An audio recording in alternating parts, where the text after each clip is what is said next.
The glass shattered against the mahogany wall, but nobody in the boardroom flinched. They were used to Gabriel Rossi's temper. What they weren't used to was the dead, suffocating silence that followed. Gabriel wasn't looking at the men who had just cost him $3 million. He was staring at the dark, finger-shaped bruises wrapped around his secretary's pale wrist as she reached for a spilled file.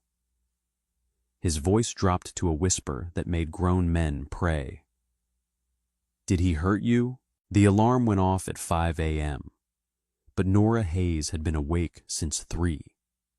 She lay on her back, staring at the water stain on the ceiling of her apartment, taking shallow breaths.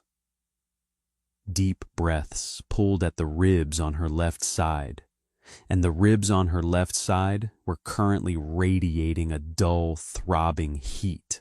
She rolled out of bed, careful not to wake David. He was sprawled on his stomach, dead to the world, snoring softly. In the gray pre-dawn light, he looked like a normal man. A high school math teacher who wore tweed jackets and graded papers at the kitchen table. Nobody looking at him would see the monster that woke up when he drank too much gin. Nobody would guess how heavy his hands were. Nora crept into the bathroom and clicked on the harsh vanity lights. She gripped the edges of the sink and leaned in, inspecting the damage. A split lip. She could cover that with a matte, dark plum lipstick. A bruised jaw, yellowing at the edges, turning a deep, ugly violet near the earlobe. She opened her makeup bag. It was a practiced routine. Color correct with a peach tone to cancel out the blue, stipple on a heavy-duty, full-coverage foundation, bake with translucent powder. By the time she was done, her face looked like a porcelain mask, flawless, dead. She dressed in her usual uniform, a high-necked silk blouse, a tailored pencil skirt, and sensible black pumps. She swallowed 3 ibuprofen dry, grabbed her coat, and walked out the door without looking back at the bed. An hour later, she stepped out of the private elevator onto the top floor of the Rossi Corporation. To the IRS, Gabriel Rossi was the CEO of a multinational logistics and waste management conglomerate. To the FBI, he was the head of the most ruthless syndicate on the East Coast. To Nora, he was the man who liked his coffee black, his schedules rigid, and his meetings uninterrupted. She had worked for Gabriel for 3 years. She knew he ordered hits the way other men ordered lunch. She knew the men who walked into his office sometimes didn't walk out of the building on their own 2 feet. She was cynical enough to ignore it. The pay was exorbitant, the medical benefits were top tier, and in a strange, twisted way, the office was the only place Nora felt completely safe. Gabriel Rossi demanded absolute order. Chaos was not permitted on the 50th floor. "Morning, Nora," Vincent murmured as he walked past her desk. Vincent was Gabriel's right hand, a towering man with a scar cutting through his left eyebrow and a suit that cost more than Nora's car. "Morning, Vincent. The Chicago file is on your desk. The boss is expecting the quarterly numbers by 10. "You're a lifesaver," he said, pausing. He narrowed his eyes slightly, leaning in. "You change your perfume?" Nora kept her face perfectly blank. She was wearing more setting spray than usual to keep the makeup on her jaw intact. "Just trying something new." Vincent grunted, accepting the answer, and pushed through the double oak doors into Gabriel's office. Nora let out a breath she didn't know she was holding. She booted up her computer, sorted the emails, and prepared the espresso. Exactly at 7:30 a.m., the private elevator dinged. Gabriel Rossi stepped out. He was a man who took up all the oxygen in a room without trying. He didn't strut or posture. He moved with the quiet, predatory grace of a man who knew he was at the top of the food chain. Dark hair threaded with premature silver at the temples, sharp jawline, and eyes so dark they looked like flat stones. He didn't say good morning. He never did. "The Russian associates are coming at noon," Gabriel said, walking past her desk, his voice a low, gravelly baritone that demanded immediate obedience. "Move my 2 o'clock. If Arthur calls, tell him he has 24 hours to produce the shipment, or I'll have Matteo pay his warehouse a visit." "Already moved the 2 o'clock to Thursday," Nora said, standing up and following him into his office, carrying his espresso and a leather-bound tablet. "Arthur called at 7:15. I told him you were unavailable and relayed the 24-hour deadline. He sounded motivated." Gabriel paused at his desk, taking the espresso from her. His fingers brushed hers. They were warm. Her hands were ice cold. He took a sip, looking out the floor-to-ceiling windows at the city skyline. "You're limping." Nora's blood went cold. She had been so careful. "I pulled a muscle at the gym, Mr. Rossi." Gabriel didn't look at her. He just stared at the city. "Take a cab home today. Expense it." "That's not necessary." "It wasn't a suggestion, Nora," he said, turning his head slightly to look at her. His dark eyes flicked over her face. Just a brief clinical assessment. But under that gaze, Nora felt naked. She felt the heavy makeup on her jaw burning like a beacon. "Yes, Mr. Rossi," she said quietly. She retreated to her desk, her heart hammering against the bruised ribs. She was fine. She had survived David last night. She would survive this. She just needed to keep her head down and do her job. The monster at home was hers to manage. The monster in the office didn't care about her personal life, so long as the coffee was hot and the schedules aligned. Or so she thought. By noon, the atmosphere on the 50th floor was thick with tension. The Russian associates, 5 large men who smelled of stale tobacco and cheap cologne, were seated around the massive mahogany table in the boardroom. Gabriel sat at the head, flanked by Vincent and Matteo. The meeting was going poorly. "You promised the docks would be clear, Rossi," the head of the Russian delegation, a man named Victor, spat in heavily accented English. "We lost 2 crates of merchandise because your customs guy got cold feet." Gabriel leaned back in his leather chair. He looked entirely relaxed, which Nora knew from experience meant he was about 5 seconds away from extreme violence. "My customs guy," Gabriel said, his voice terrifyingly quiet, "got cold feet because your men decided to shoot a dock worker who asked too many questions. I don't run a slaughterhouse, Victor. I run a business. You drew federal attention to my port. It is our merchandise." Victor slammed a heavy hand on the table. Matteo shifted his weight, his hand dropping casually toward the inside of his suit jacket. Vincent didn't move, but his eyes locked onto Victor's throat. "Nora," Gabriel said, not breaking eye contact with the Russian. Nora stood from her small desk in the corner of the boardroom. "Yes, Mr. Rossi." "The Port Authority logs. Hand them to our guests. Let them see exactly how much money their little temper tantrum cost me." Right away, Nora picked up the stack of heavy files. Her ribs screamed in protest as she twisted her torso, but she kept her face impassive. She walked around the table, dealing the files out like playing cards. She reached Victor. He was red-faced, vibrating with anger. As Nora reached across him to place the file on the table, Victor aggressively threw his arm back to gesture at Gabriel. His heavy elbow caught Nora squarely in the chest, right on her fractured ribs. The pain was a white-hot flash of lightning. It stole the oxygen from her lungs. Nora didn't scream, but she gasped, a sharp, choked sound. Her knees buckled. She caught herself on the edge of the mahogany table, the file slipping from her hands and scattering across the polished floor. To brace herself, she gripped the table edge hard. The sleeve of her silk blouse rode up. In her rush this morning, she had focused entirely on her face.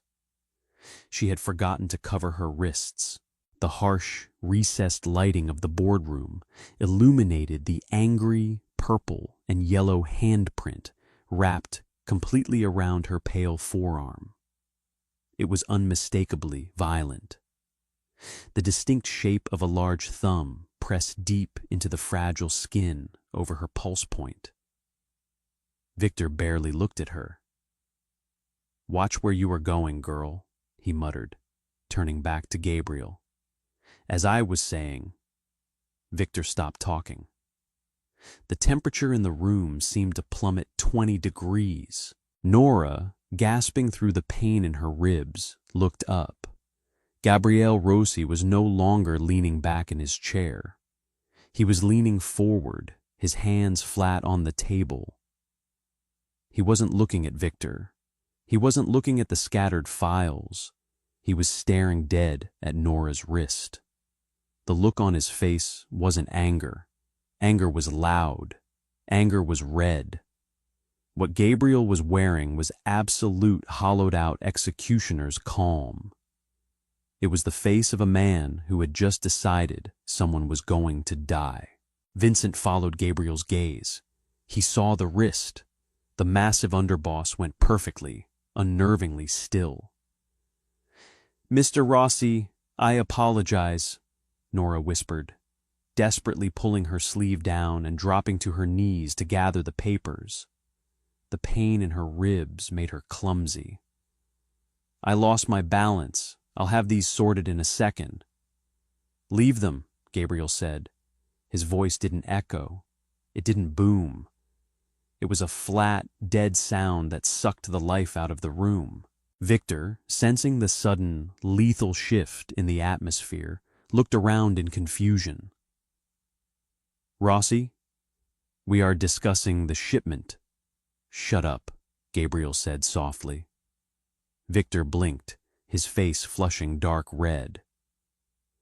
"Excuse me, you do not speak to me?" Gabriel raised his eyes from the floor where Nora was kneeling and locked them onto Victor. "If you open your mouth again before I tell you to, Victor, I will have Matteo nail your tongue to this table. Do you understand me?" Victor swallowed hard. The four men behind him shifted uneasily, looking at the door. They understood the language of violence, and Gabriel was currently screaming it without raising his voice. Gabriel pushed his chair back and stood up. He walked slowly around the table, his expensive leather shoes silent on the carpet. He stopped right beside Nora. She was still on her knees, clutching a handful of papers against her chest, trembling, not from the pain anymore, but from the raw, terrifying energy radiating from her boss. Gabriel crouched down. He was a large man, and up close, his presence was overwhelming. He reached out and gently, so gently it was almost a ghost's touch, took hold of her hand. Nora froze. She couldn't breathe. Gabriel pushed the silk sleeve of her blouse up to her elbow. He stared at the handprint. Then he looked at her face.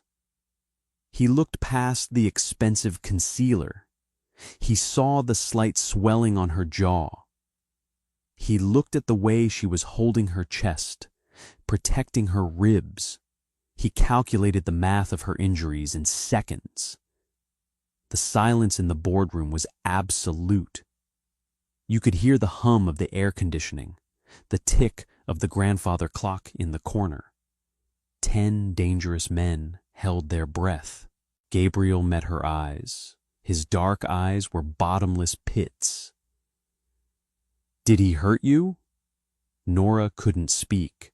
The cynical, professional wall she had built around herself crumbled. The question wasn't a query. It was a confirmation. Her throat tightened. She wanted to lie. She wanted to say she fell. But looking into Gabriel Rossi's eyes, the lie died on her tongue. She just stared at him, her eyes welling with tears she refused to shed. Her silence made the entire room freeze. It was the loudest answer she could have given. Gabriel held her gaze for a long, agonizing moment. He didn't offer her empty sympathy. He didn't ask if she was okay. He was a man of action, and he had just identified a threat in his territory. He stood up, smoothly buttoning his suit jacket. He looked at Vincent. "Get them out," Gabriel commanded, not even gesturing toward the Russians. Victor sputtered. "Rossi, we have unfinished business. You cannot just—" Vincent was out of his chair in a blur of motion that defied his size. He grabbed Victor by the lapels of his suit and violently hoisted the heavy Russian to his feet, slamming him backward into his own men. "Meeting's over," Vincent growled, his voice a low rumble of pure menace. "Use the stairs." Matteo had already crossed to the double doors, pulling them open and standing by them with his hand resting visibly on the grip of his holstered weapon. The Russians, realizing they were suddenly in a room with a live grenade that had just pulled its own pin, didn't argue. They practically shoved each other out the door. Matteo slammed the heavy oak door shut, sealing the room. "Matteo, hold the floor. Nobody comes in. Nobody goes out," Gabriel said. "Yes, boss." Matteo stepped outside the boardroom, closing the door behind him. Only Gabriel, Vincent, and Nora remained. "Stand up, Nora," Gabriel said. It wasn't a request. Nora gripped the edge of the table and pulled herself up. She let out a sharp hiss of pain as her ribs ground together. Before she could steady herself, Gabriel was there. He didn't touch her, but he hovered close enough to catch her if she fell. "Vincent," Gabriel said, his eyes never leaving Nora's pale face.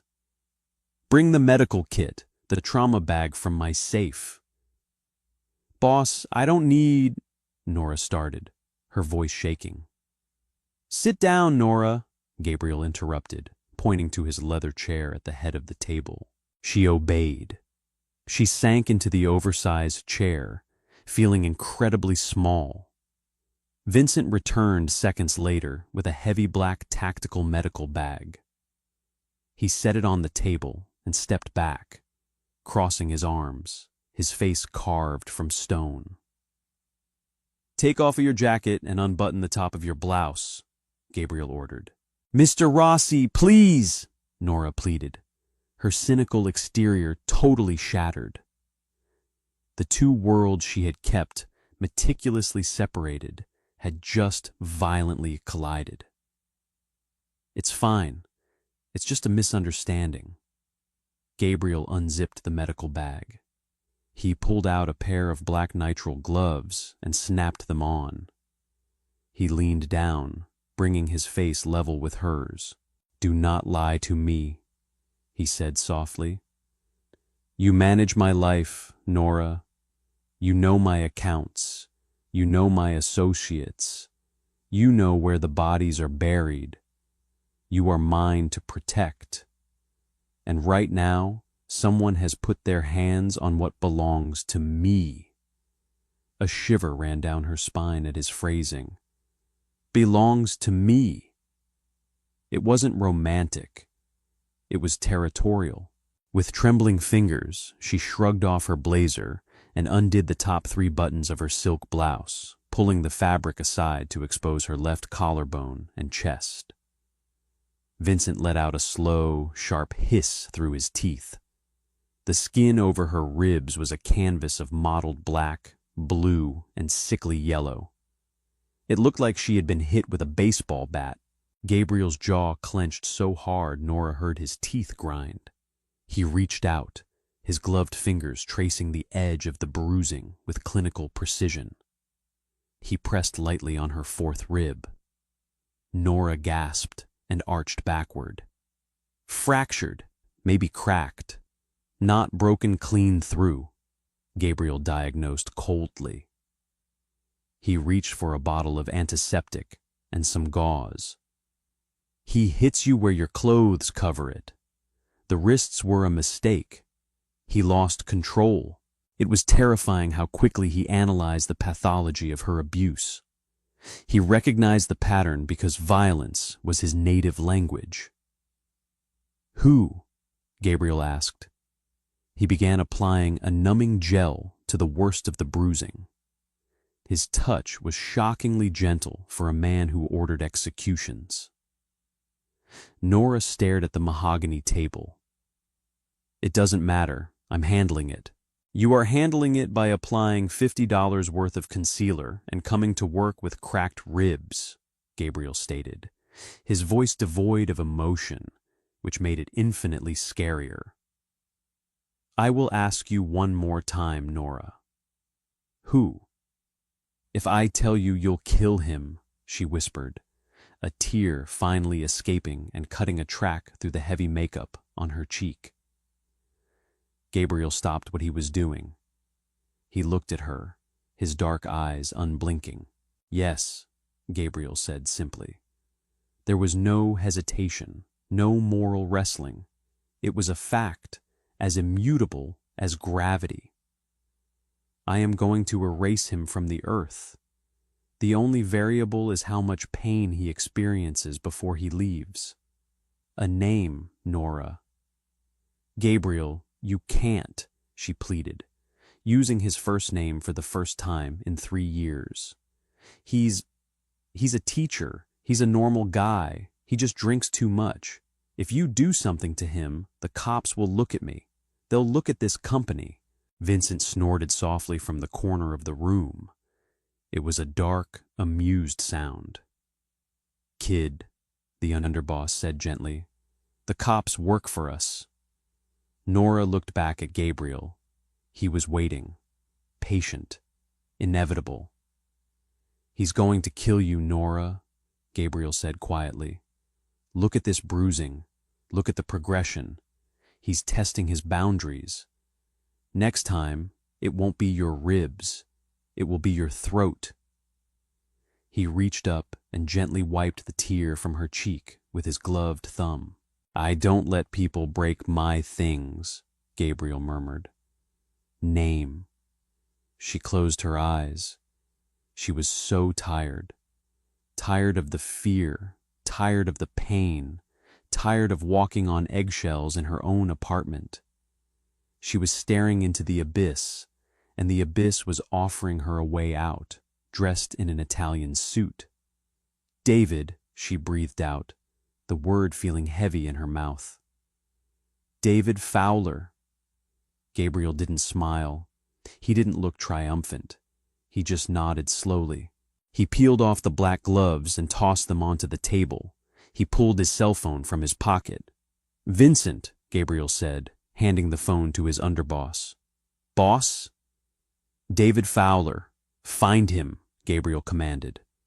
The temperature in the room dropped again, freezing over. Cancel my afternoon, cancel my evening, empty out the soundproof room in the basement of the warehouse. Vincent took the phone, a grim smile finally touching his scarred face. Consider him found. Gabriel turned back to Nora. He leaned down, gripping the arms of her chair, trapping her in his space. You're not going home tonight, Nora, he said. In fact, you're never going back to that apartment again. The transition from employee to heavily guarded asset happened in less than 20 minutes. Nora didn't pack a box. She didn't log out of her computer. Gabriel simply placed his hand on the small of her back, careful to avoid the bruised ribs, and steered her toward his private elevator. The door slid shut, sealing out the sterile, carpeted world of the 50th floor. The descent to the underground parking garage was entirely silent. Nora stared at the brass handrail, her mind misfiring. She had spent 3 years meticulously compartmentalizing her life. The battered woman stayed in the apartment. The flawless secretary came to the office. The wall between those two realities had just been obliterated, and the rubble was suffocating her. "I have a cat," she blurted out. It was a stupid, mundane thing to say. But her brain was latching on to anything ordinary to avoid processing the fact that Gabriel Rossi had just ordered a hit on her boyfriend. Gabriel didn't blink. "Matteo is already en route to your apartment. He will secure the animal. He will also pack whatever clothing and necessities you need. You will write down a list of essential items when we reach the car." "My keys are in my purse, upstairs." "Matteo does not need a key, Nora." The elevator dinged. The doors opened to the sub-level garage. An armored black SUV was already idling by the elevator bank, its engine a low, menacing purr. 2 men in dark suits stood by the rear doors. They didn't look like chauffeurs. They looked like soldiers. Gabriel guided her to the vehicle. One of the men pulled the heavy bullet-resistant door open. Nora climbed into the back seat, the soft leather cold against her legs. Gabriel slid in beside her. The door shut with a heavy vault-like thud. "Drive," Gabriel told the man in the front. The SUV pulled out of the garage, joining the mid-afternoon city traffic. Inside the cabin, the silence was thick. Gabriel opened a compartment between them, pulling out a slim silver pen and a small notepad. He set them on her lap. "Make the list." Nora stared at the blank paper. Her hands were shaking too badly to hold the pen. She tried to picture her apartment, but all she could see was David's face from the night before. The ugly twist of his mouth, the smell of gin, the heavy weight of his fist. A choked sob tore out of her throat. She clamped a hand over her mouth, humiliated. She was breaking down in front of a man who viewed emotion as a critical weakness. Gabriel watched her for a long second. He took the notepad and pen off her lap and set them aside. "Breathe," he commanded gently. "I can't," she whispered through her fingers. "He's going to find out I left. When he gets home and sees my things gone, he'll come looking. You don't understand how angry he gets." "Nora, look at me." She forced her eyes up. Gabriel's face was inches from hers. "David Fowler is never going home again," Gabriel said. His voice was a flat, factual statement. "He is never going to walk through that door. He is never going to drink gin in your kitchen. He is never going to breathe the same air as you. Do you understand?" It wasn't a comfort. It was a guarantee, a chilling, absolute promise of violence. "I don't want to be responsible for a man dying," she choked out, leaning her head back against the leather seat. "You aren't," Gabriel replied smoothly. "He made a choice the first time he put his hands on you. I am merely the consequence of that choice." He reached over, pouring a glass of water from a small carafe in the console, and handed it to her. "Drink, you're going into shock." Nora took the glass with trembling hands. "Where are we going?" "My residence. I have a private physician on staff. He will x-ray your ribs and document the contusions." "Document them for what? The police?" Gabriel offered a thin, humorless smile. "No, the police operate on evidence and trials. I operate on certainty. The documentation is for me, so I know exactly what debt is owed." 20 minutes later, the SUV bypassed the standard entrance of a towering ultra-luxury high-rise and slipped into a highly restricted private garage. They took a dedicated elevator that opened directly into a sprawling 2-story penthouse. It looked exactly like Gabriel. Cold, expensive, impeccable. Floor-to-ceiling windows offered a panoramic view of the city, but the interior was devoid of warmth. Dark slate floors, massive leather furniture, and minimalist art. It was a fortress disguised as a billionaire's bachelor pad. An older man with silver hair and a worn leather medical bag was waiting in the living room. "Dr. Eris," Gabriel nodded. "She has fractured ribs on the left side and deep tissue contusions on her jaw and forearms. Check for internal bleeding." "Of course, Mr. Rossi." The doctor spoke with a quiet, professional detachment. He didn't ask how it happened. He didn't offer sympathetic platitudes. He pointed to a low sofa. "Sit here, please, miss." Gabriel turned to leave the room. "Gabriel," Nora called out before she could stop herself. He paused, looking back over his shoulder. Are you going to the warehouse?" Gabriel's dark eyes locked onto hers. The mask of the CEO was gone. What looked back at her was the apex predator of the city's underworld. "I have a meeting," he said quietly. He didn't wait for a response. He walked to the private elevator, the doors closing behind him, leaving Nora alone in a gilded cage to wait for the storm to pass. David Fowler hated Thursdays. The kids were restless, the faculty meetings were tedious, and his head felt like it was stuffed with dirty cotton. He rubbed his temples, erasing algebraic equations from the whiteboard with aggressive, sweeping motions. He checked his watch. 3:15 p.m. He needed a drink. He needed to go home, pour 2 fingers of gin, and sit in silence. Nora would be home by 6. She better have picked up the dry cleaning like he told her to. The thought of her failing to follow a simple instruction sent a familiar, irritable heat crawling up the back of his neck. He grabbed his worn leather briefcase and walked out of the empty classroom. The hallways were clearing out. He nodded to a few colleagues, playing the role he had perfected over the last decade. The dependable, slightly weary, but good-natured math teacher. Nobody at the school knew about his temper. To them, he was just Dave. He pushed through the heavy glass double doors and walked out into the faculty parking lot. The autumn air was crisp. He dug his keys out of his pocket, making a beeline for his blue sedan parked near the back fence. He was 10 feet away when he noticed the men. There were 3 of them. They were wearing dark tailored suits that looked wildly out of place in a public high school parking lot. 2 of them were leaning casually against his sedan. The third, a massive man with a jagged scar running through his eyebrow, was standing directly in David's path.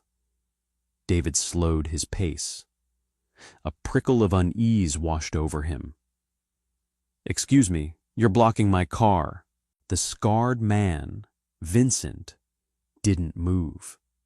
He reached into his jacket and pulled out a small, glossy photograph. He looked at the photo, then looked up at David. "David Fowler?" Vincent's voice was a deep, gravelly rumble. "Yes. Can I help you? Are you parents of a student?" Vincent smiled. It was an ugly, terrifying thing. It didn't touch his dead eyes. No, David, we're not parents. We're pest control. David frowned, his irritation overriding his initial caution. The hangover was making him reckless. I don't have time for a prank. Move away from my car or I'm going to call campus security. He reached for his phone. The two men leaning against the sedan moved with frightening speed. Before David's fingers even touched his pocket, one of them grabbed his right arm, twisting it violently behind his back. The briefcase dropped to the asphalt. The other man clamped a heavy-gloved hand over David's mouth, cutting off his shout of surprise. They didn't punch him. They didn't struggle. They simply immobilized him with clinical, overwhelming force. Vincent stepped closer, invading David's personal space. The smell of expensive cologne and gun oil hit David's nose. Security isn't coming, David, Vincent whispered softly. Nobody is coming. You're going to walk quietly to that black van across the street. If you try to scream, Thomas here is going to break your arm in 3 places, and then we're going to put you in the trunk instead of the back seat. Nod if you understand the mathematics of this situation. David's heart hammered against his ribs like a trapped bird. The gin sweat on his skin turned ice cold. He looked into Vincent's eyes and saw absolute, unblinking malice. This wasn't a mugging. This was something else entirely. He nodded frantically. The man covering his mouth slowly removed his hand, keeping a vice grip on the back of David's neck. Good boy, Vincent said. Walk. They boxed him in, shielding him from the view of the main building. To anyone looking out a window, it just looked like 4 men walking closely together toward the street. They crossed the road to a windowless black transit van. The side door slid open. David was shoved inside, stumbling onto the corrugated metal floor. The 2 suited men piled in after him, pulling the heavy door shut, plunging them into darkness. What is this? David gasped, panic finally breaking through his paralysis. I don't have any money. Who the hell are you? A single dim overhead light flickered on. Vincent was sitting in a captain's chair, lighting a cigarette. He took a drag, blowing the smoke toward the ceiling. You hit a woman last night, David, Vincent said calmly. David froze. The blood drained from his face. Nora? Did Nora send you? That lying bitch? We had a disagreement, that's all. It was a domestic dispute.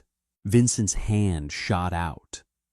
The backhand was so fast, David didn't see it coming.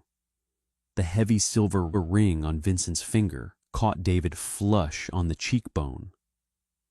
The crack of bone echoed in the small space. David collapsed sideways, his head bouncing off the metal wall, tasting copper and ash. You don't get to speak her name, Vincent said, his voice entirely devoid of anger. It was just a rule. And Nora didn't send us. Nora tried to protect you. She begged for your life. David spat blood onto the floor, clutching his face, his vision swimming. Then who are you? We work for her boss, Vincent said, taking another drag of his cigarette.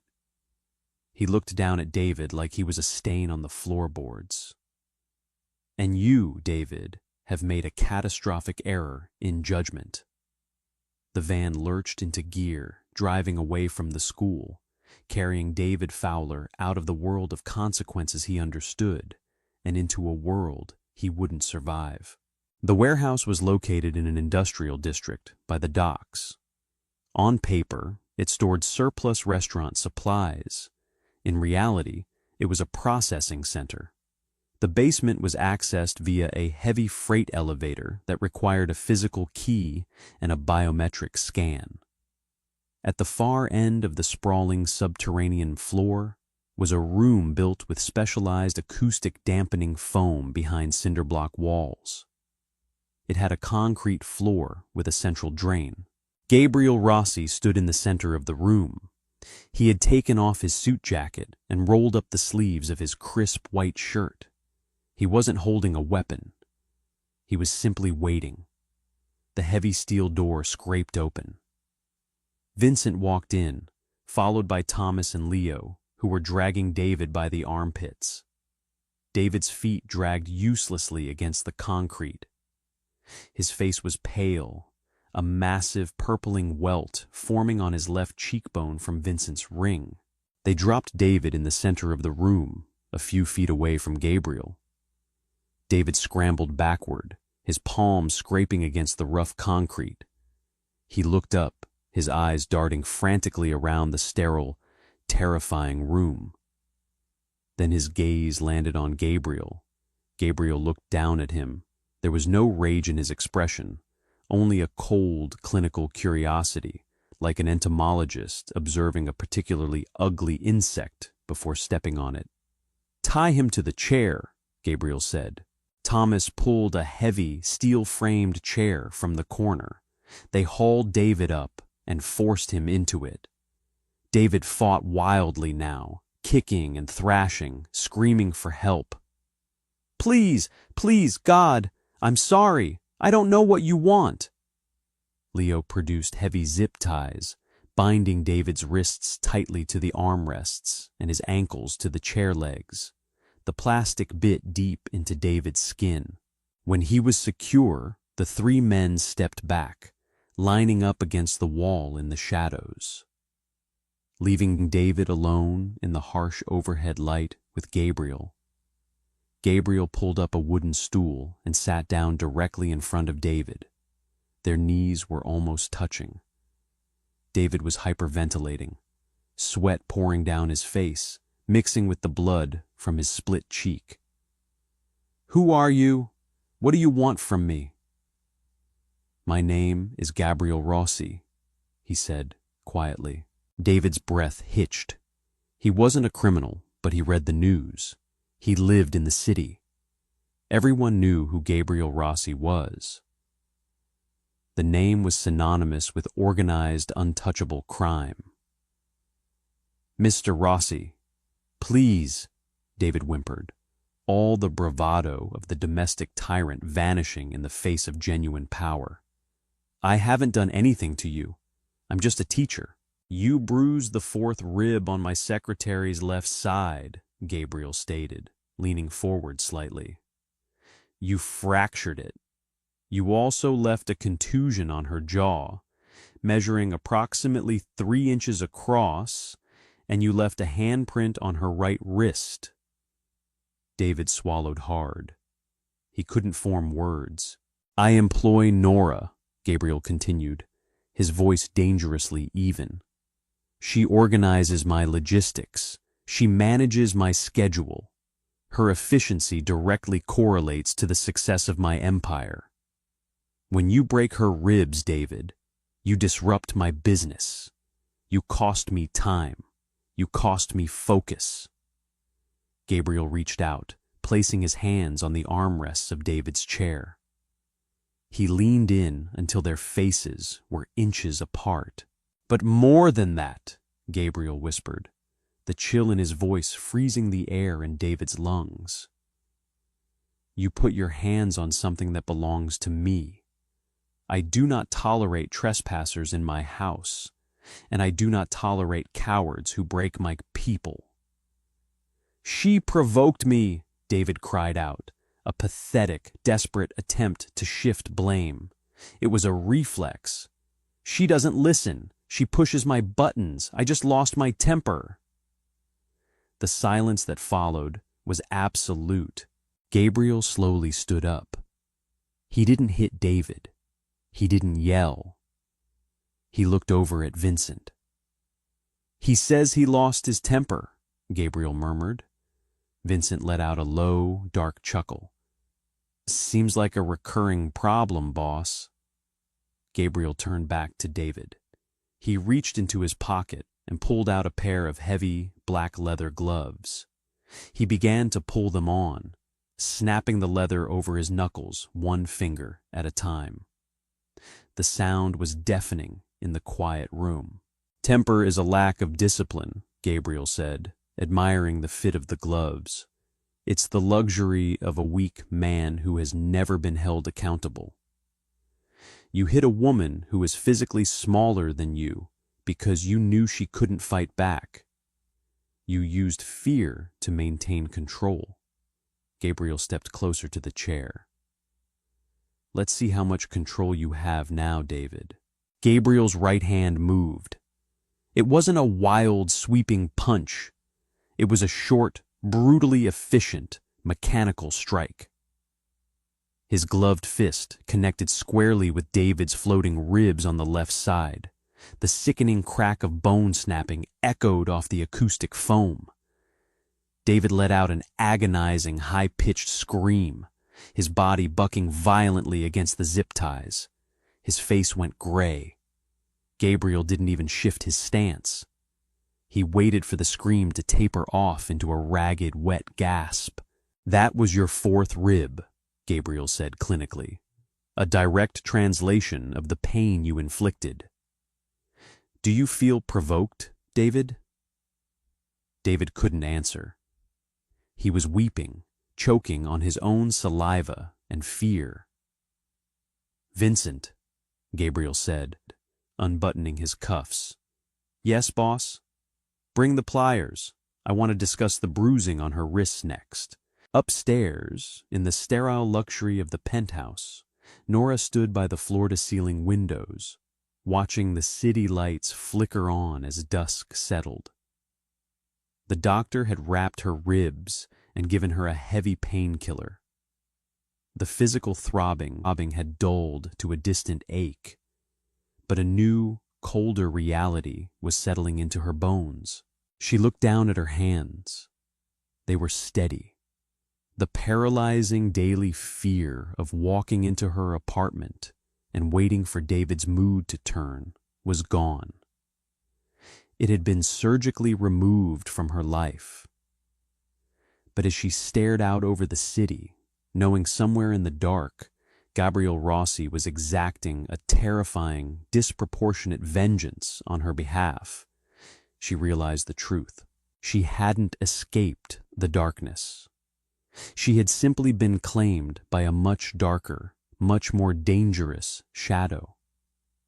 And as Gabriel's face flashed in her mind, the quiet fury in his eyes when he saw her bruised wrist, she knew with cynical certainty she would never be allowed to leave his shadow again.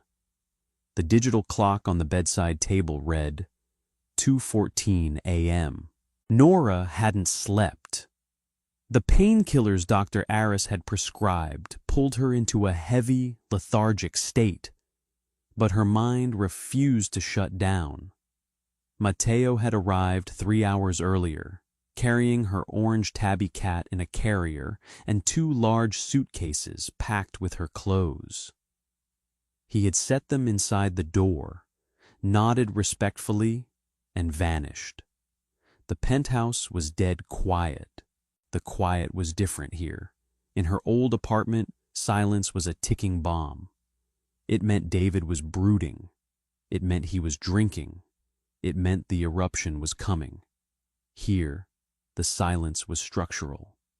It was the sound of a fortress holding the world at bay. The soft ding of the private elevator broke the stillness. Nora sat up, her wrapped ribs aching dully.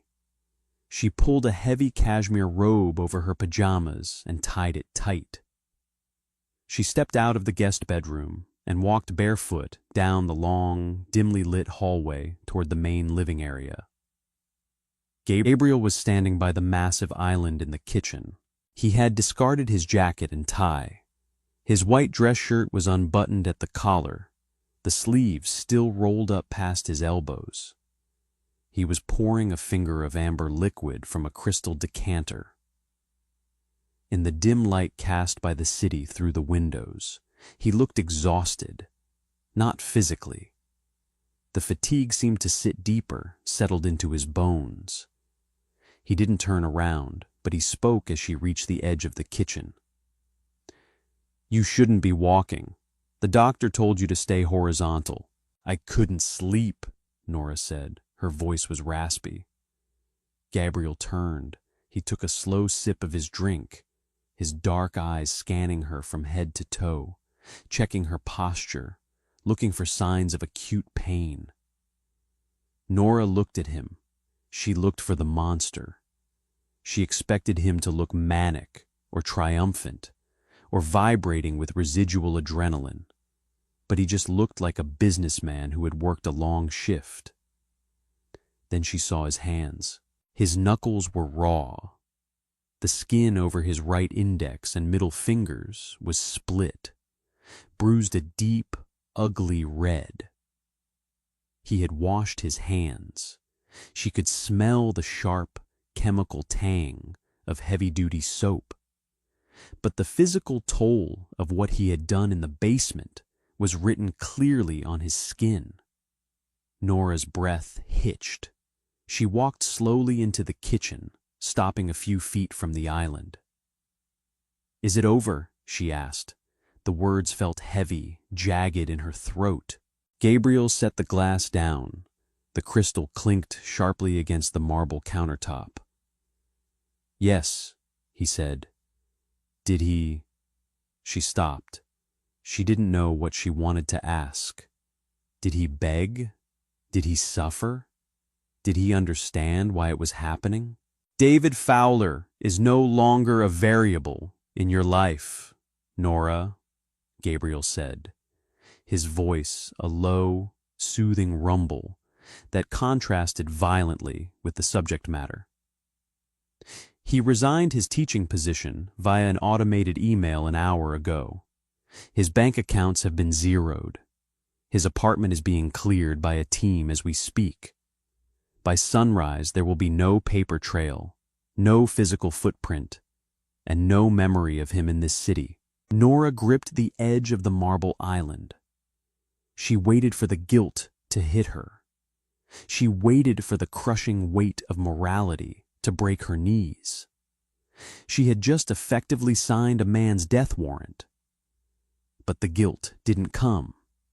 Instead, a cold, terrifying wash of relief flooded her chest. The knot of permanent dread that had lived in her stomach for 2 years finally dissolved. She let out a long, shaky breath, her shoulders dropping. Gabriel watched the tension leave her body. He picked up his glass, stepped around the island, and walked over to her. He stopped inches away, invading her personal space, carrying the faint sense of expensive scotch, rain, and something metallic that she knew, with grim certainty, was copper. Blood. He reached out. Nora flinched, a purely Pavlovian response to a man's hand moving toward her face in the dark. Gabriel froze. His hand hovered an inch from her jaw. His jaw tightened, a muscle feathering in his cheek. "I am not him," Gabriel whispered, the words carrying a lethal intensity. "I will cut off my own hands before they ever bring you pain. Do you understand that?" Nora looked up into his eyes. They weren't flat anymore. They were burning. "I know," she breathed, slowly, deliberately, giving her every opportunity to pull away. He closed the distance. His large, bruised hand cupped her uninjured cheek. His thumb brushed over her cheekbone. His touch was grounding. It was a heavy, inescapable weight that anchored her to the floor. "He paid for the ribs," Gabriel said quietly, tracing the line of her jaw with his thumb. "He paid for the wrists. He paid for every drop of fear he put in your head." Nora leaned ever so slightly into his palm. It was the first time she had sought comfort from a man in years. The irony that she was finding it in the hands of the city's most dangerous criminal wasn't lost on her. She was a pragmatic woman. She knew the devil always demanded his due. "What happens now?" she asked. Gabriel's thumb stilled. "Now you heal, and when you are ready, you go back to work." "Back to the office?" "No," Gabriel said, stepping back slightly, dropping his hand. The sudden absence of his heat made her shiver. "The 50th floor is a vulnerability. Victor and his associates are currently rethinking their strategy, which means my environment is unstable. You will work from here.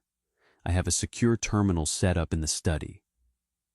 "You're making me a prisoner?" Gabriel offered a thin, humorless smile. "I am making you a ghost. No one outside my inner circle knows you are here.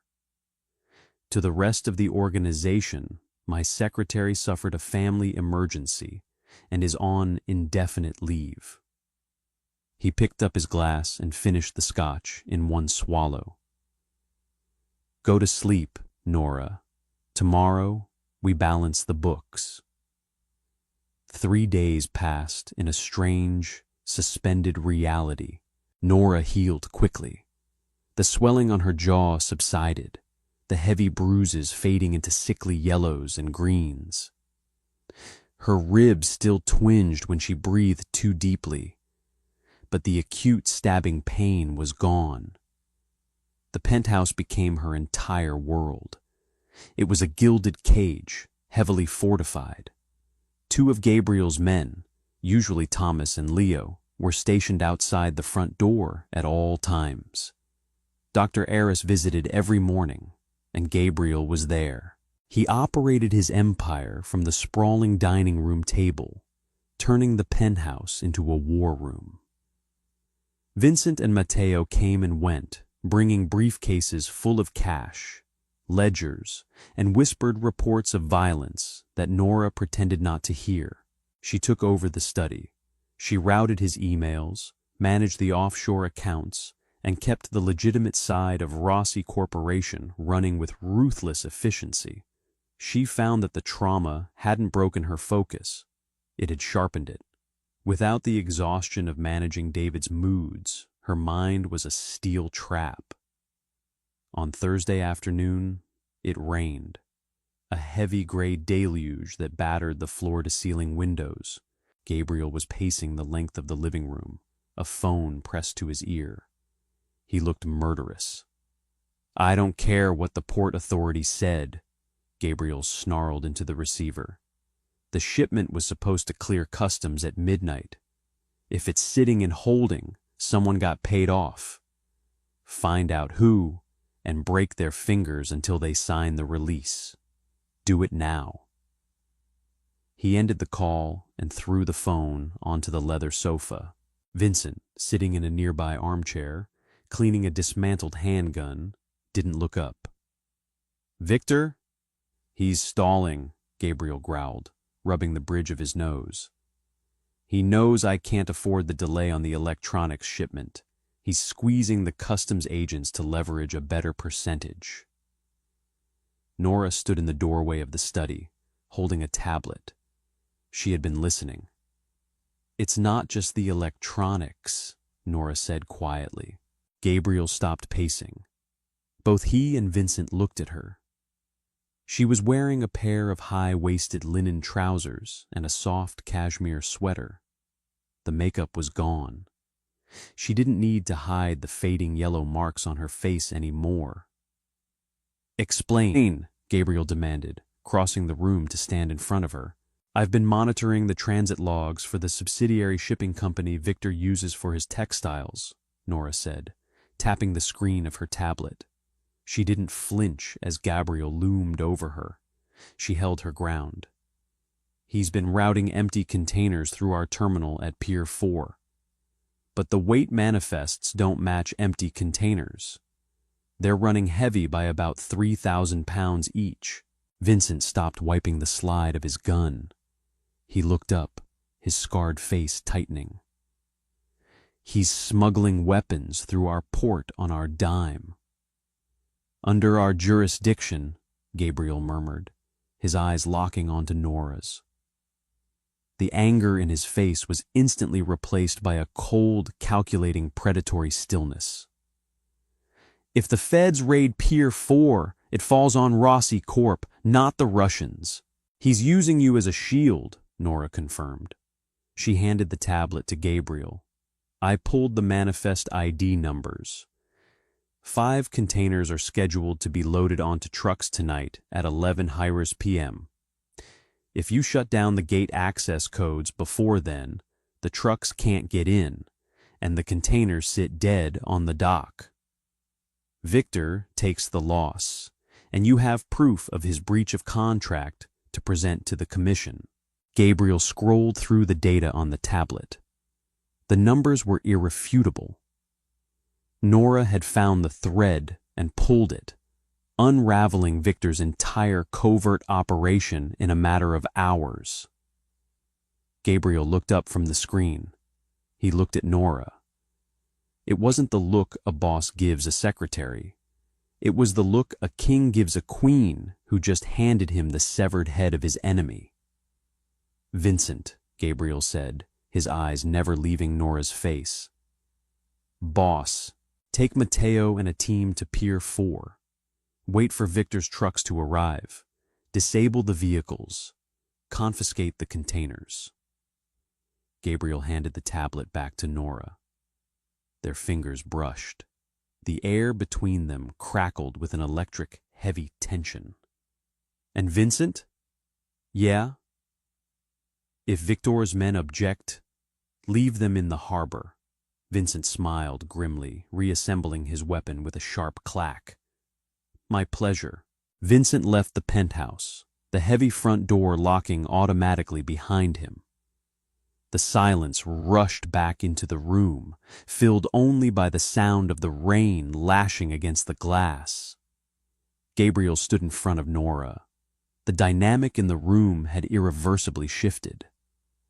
She was no longer a victim he had rescued. She was a weapon he had unleashed. "You found a leak my accountants missed for 3 months, Gabriel said softly. "Your accountants are terrified of you," Nora replied, her voice steady. "They look at the numbers they are told to look at. I look at the whole board." Gabriel took a step closer. The scent of bergamot and danger rolled off him. "Are you not terrified of me, Nora?" She looked up into his dark, flat eyes. She thought about the warehouse. She thought about David Fowler, erased from the earth simply because he had bruised her ribs. She knew exactly what Gabriel Rossi was capable of. He was a monster. "No," Nora said truthfully. "I know what a coward looks like, Gabriel. A coward hits a woman in a kitchen. You are something else entirely. You are consequences." Gabriel's chest rose and fell in a slow, deep breath. He reached out, his hand sliding around the back of her neck, his long fingers tangling in the hair at the base of her skull. He didn't pull her closer.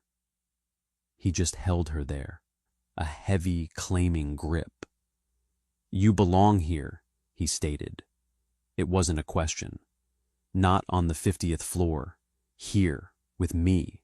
Nora's heart hammered against her ribs, but it wasn't fear. It was adrenaline. It was the intoxicating, terrifying realization that she was stepping over the edge of the abyss, and the abyss was catching her. "I belong where I am useful," she whispered. Gabriel's grip tightened slightly on her neck. "You are not a tool, Nora. Do not insult us both." He leaned down. His lips brushed the shell of her ear, his breath hot against her skin. "You are mine. You have always been mine. It just took a dead man for us both to realize it." 3 weeks later. The annual Rossi Foundation Charity Gala was the most coveted ticket in the city.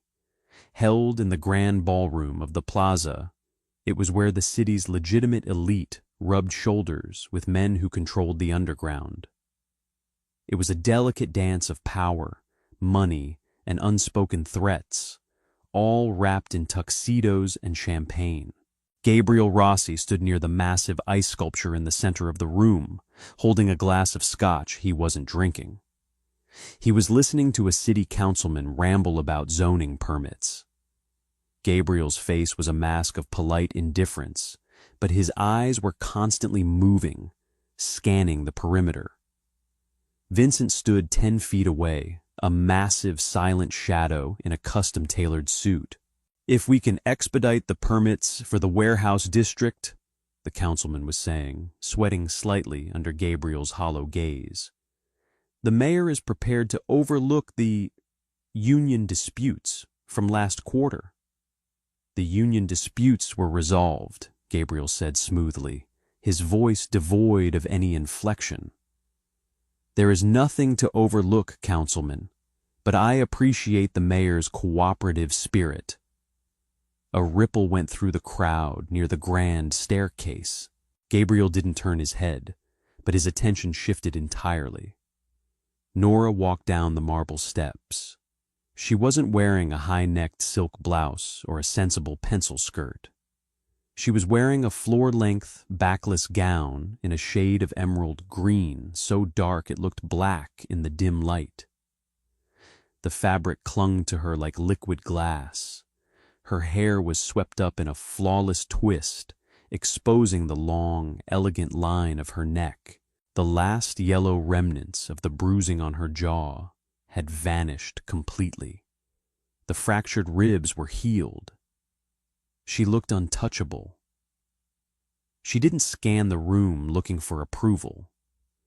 She walked with the cold, precise confidence of a woman who knew exactly who she belonged to and exactly what that meant. Conversation slowed as she moved through the crowd. Men stared. Women calculated. Nobody knew exactly who she was. The official narrative was that Gabriel Rossi was a confirmed bachelor who escorted models and actresses for optics, but never kept them around. Nora wasn't an actress. She had the eyes of a wolf. She walked directly to Gabriel. The councilman, losing his train of thought, stepped back awkwardly.